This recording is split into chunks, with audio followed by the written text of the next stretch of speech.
friends, today we're going to make cauliflower crust pizza. My fiancé has celiacs and currently I'm doing low carb, so I thought the perfect treat would be this cauliflower crust pizza.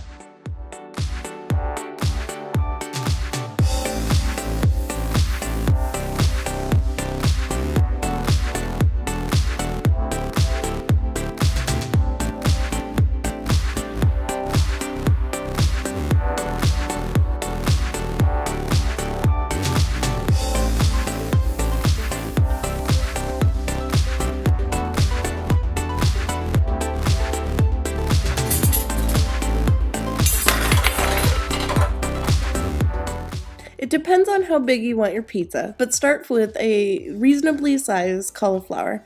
Slice it in half, and then clean off the leaves and make sure that there's no stems in the way when you're starting to chop your florets.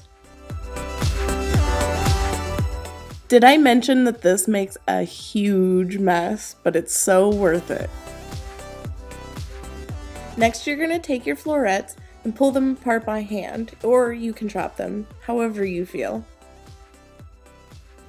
I never have properly got a food processor, so here I'm just using my NutriBullet, and I'm filling it about a quarter of the way full with the florets. I will usually pulse the florets a couple of times just to get a fine pulp. It's a tornado of cauliflower.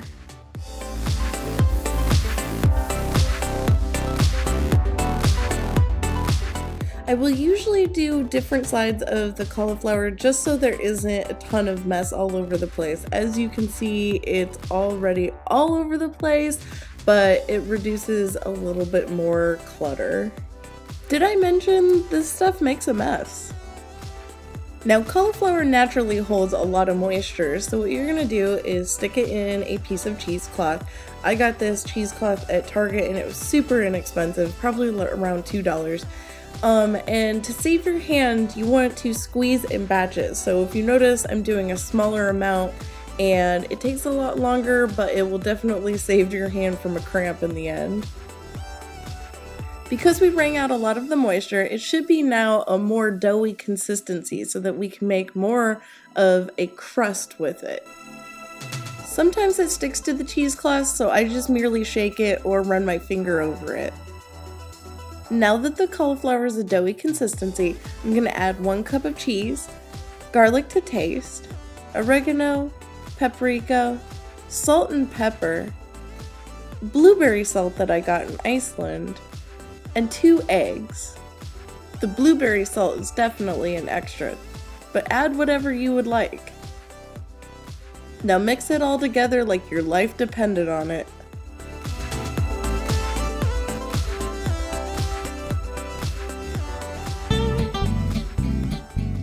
Now let's set the oven for 375. Now we're going to spoon the mixture onto a piece of parchment paper laid on a cookie sheet.